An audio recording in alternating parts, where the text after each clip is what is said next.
don't know if you guys saw her standing on the Capitol steps in Pennsylvania recently in an all-white suit. She showed AOC how to do it, and AOC copied Kelly. I say if they're not going to listen to you, maybe they'll remember what you look like. But since we all look alike today, I'm hoping that maybe some of my words can resonate and carry forward. So I'm so honored to be here. I am Ms. Pennsylvania. So here we are standing, like Beth, same thing. I'm like, this is amazing. You know, we have the Washington Monument in front of us and the Capitol behind us, and my heart's just sort of flipping because, you know, what a great place to be. And I always say, if somebody lacks patriotism, they need to just come here. Just come here and get some. We'll do. Come and get some, right? So here we are among all my beautiful sisters and all these other supporters here at the DC Project as we end our 4th year here visiting our lawmakers in the name of the Second Amendment and firearms education.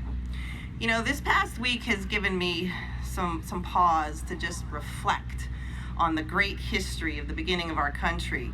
And, you know, your mom will tell you too, experience is a great teacher. Well, it is. And our forefathers who penned the Declaration of Independence and the United States Constitution were incredibly forward-thinking in those documents.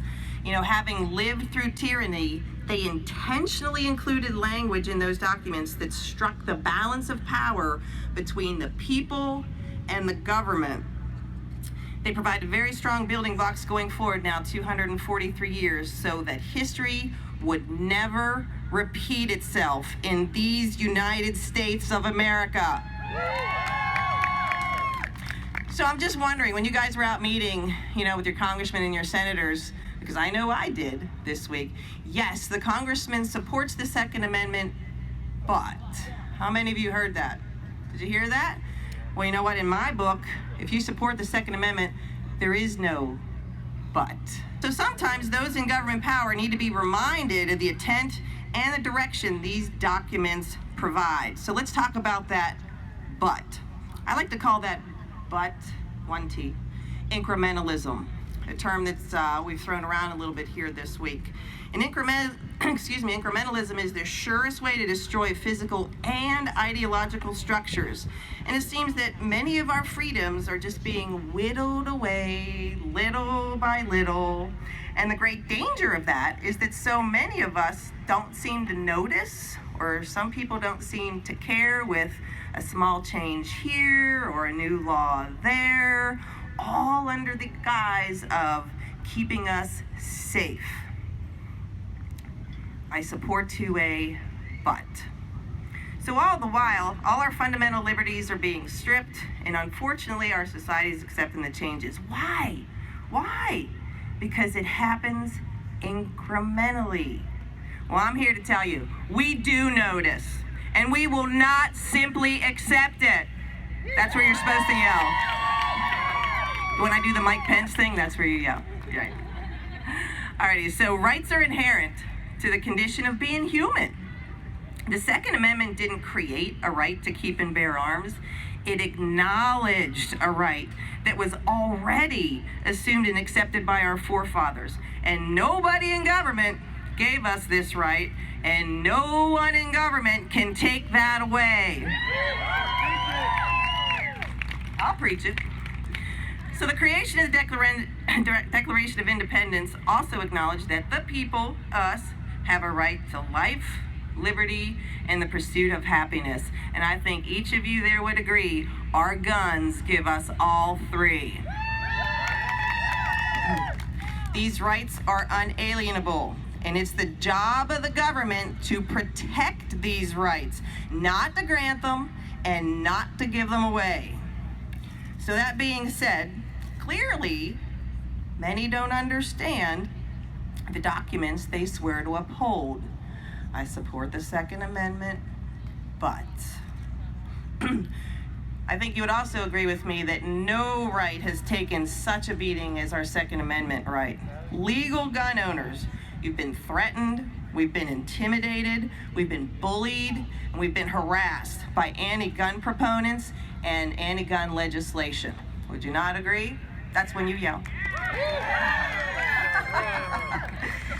You know, so today's world is indeed a much, much different place from yesteryear when our forefathers gave us all of this power. You know, but the founders knew. They knew that science, technology, medicine, everything would evolve. And our Constitution and our Declaration of Independence still provide us with the sound building blocks that tackle the harshest threats to our liberty even today. We need to preserve freedom. We need to keep up the fight. We need to keep the pressure on. You know what? It doesn't matter which 2A organization you support. DC Project, Gun Owners of America, NRA, you know, whatever that is, Second Amendment Foundation, we need to give our support. We need to do our part. There are 100 million gun owners in America. We got the numbers. We've got the numbers. We need to stand united. We need to have a unified message and be consistent in our work. Together, we can educate or re-educate our lawmakers on their responsibilities of upholding freedom as directed. And if not, a rhyming word, we can litigate. And unfortunately, we've needed to litigate such ridiculous infringement laws and gun restrictions in many circumstances that are just right out illegal and unconstitutional. And you know, it's silly, and it's such a waste of resources that a free people have to go to such expensive and legal hoops to maintain freedom. We're no longer going to be a silent majority. No more. We will continue to win the fight in the preservation of our freedoms by keeping it local. I encourage every one of you to start small. One of the other speakers mentioned this too, grassroots. That's where we get it, grassroots. Talk to your neighbors, talk to the local churches, different organizations. Take somebody to the range. How many of you were just changed because you went to the range, right? Do that. Run for office. Where are our two ladies? We got two DC Project gals running for Congress. They're making the change. They're not being silent. They are not saying, I support, but they're doing it. We're going to give them our support. And you know what? As our circle grows, we create a greater influence in reminding those in the government seats that they work for us. We the people, not we some of the people. So ladies and gentlemen, I leave you with this. Let them know who you are. Let them know where you're from. Let them know what you stand for and what you believe in, and let them know you vote.